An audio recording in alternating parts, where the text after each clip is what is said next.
აი სიყვარულიო რო ამბობენ. ნეტა რა გგონია ადამიანებს სიყვარული.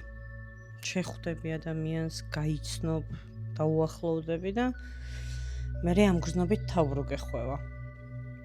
ხო, გიყვარდება, მართლა გიყვარდება. როგორც ადამიანი, როგორც შეიძლება ნებისმიერი სხვა ადამიანი შეგიყვარდეს.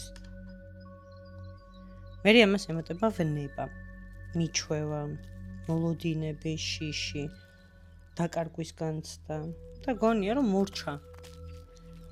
გონია რომ სამუდამოა.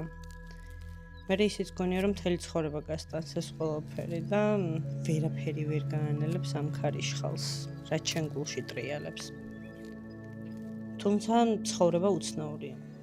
შეიძლება ცუდი შედარება, მაგრამ არ არსებობს საჭმელი, რომლის ჭამაც მთელი ცხოვრება არ მოგბეზრდება.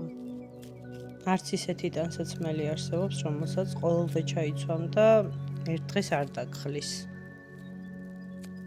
არც ისეთი გარემო არსებობს, რომელშიც მუდმივად იქნები და არასდროს გაგაღიზიანებს. ისეთი ურთიერთობა არსებობს, რომელშიც ყველაფერი ყოველთვის ერთნაირად იგრძნობა? ძალიან მეიჭვება. თუმცა ეს არ ნიშნავს, რომ სიყვარული ქრება. უბრალოდ იცვლება. ან უფერულდება, შეიძლება წყნარდება, ან ფორმას იცვლის, ან ფერს და მერე იწყება რთული ეტაპი. აი ვნება როცა ნელდება და ორი ადამიანი ერთმანეთის რეალურ სახეებს ხედავს.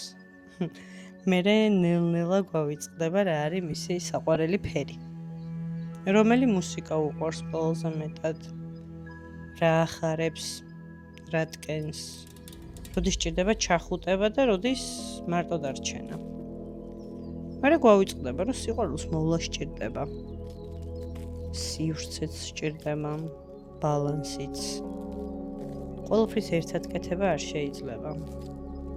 მაგრამ არც იმდენად დაშორება, რომ ერთმანეთის საერთოდ დავკარგოთ.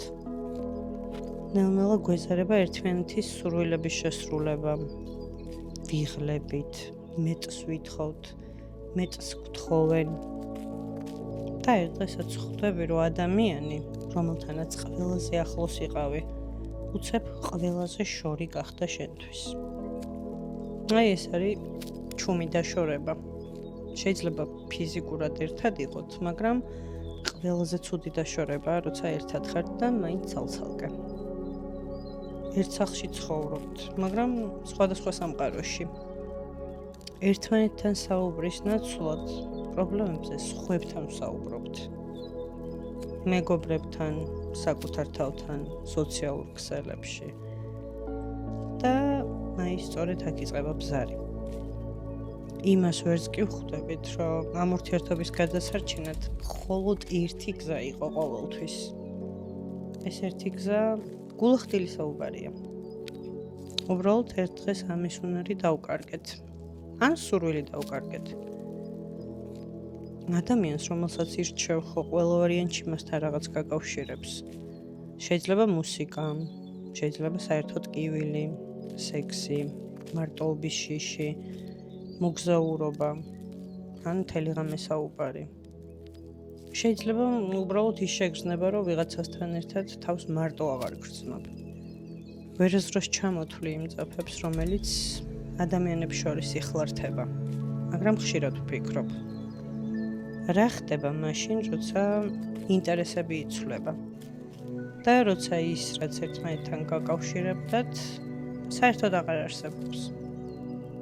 აი მაშინ მოდის სიცარიელე. თითქოს თქვენ შორის არასდროს არაფერი ყოფილა და ეს ძალიან მტკივნეულია. იმიტომ რომ ყველას გვინდა გვჯეროდეს, რომ ვიღაცისთვის შეუცვლელები ვართ. თუმცა ადამიანის ინტერესები იცვლება, გრძნობებიც იცვლება და მიუხედავად ამისა, მაინც გვინდა სიყვარული, მაინც ვეძებთ ერთმანეთს და მაინც გვინდა ვიღაცისთვის მნიშვნელოვანი ადამიანები ვიყოთ. იქნებ საერთოდ საკუთარი თავი გვყავს დაკარგული და ამიტომ სხვებიც ვერ გვიგებენ. ეგოიზმი არაფერ შუაშია. უბრალოდ ვფიქრობ ადამიანმა პირველ რიგში საკუთარ თავს უნდა მოусმინოს. რა უნდა რა აკლია, რის გარეშე არ შეუძლია ცხოვრება. იმიტომ რომ ბედნიერება სხვას არ მოაქვს.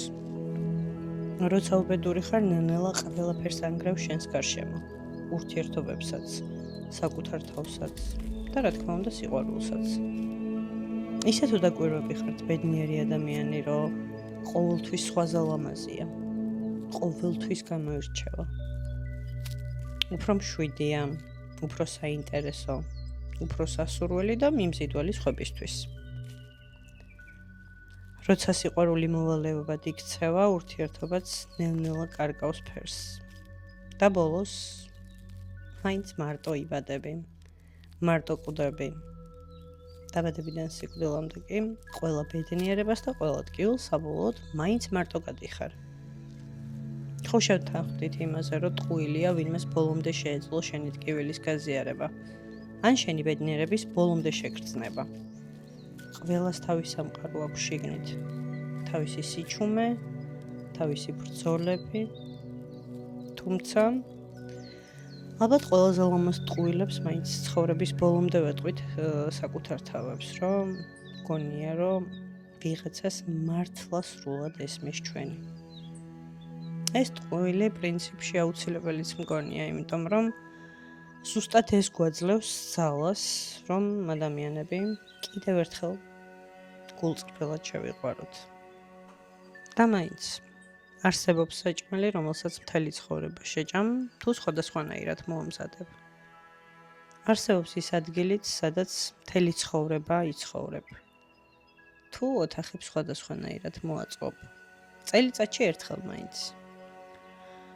ისეთი ადამიანიც არსებობს, რომელიც მთელი ცხოვრება გვეყვარება. ჩვენ ხო ადამიანები ყოველდღიურად ვიცვლებით. თავარია ერთმანეთის ცვლილებებს დავაკვირდეთ და ცვლილებებთან ერთად ისევ მოგწონდეს ერთმანეთი.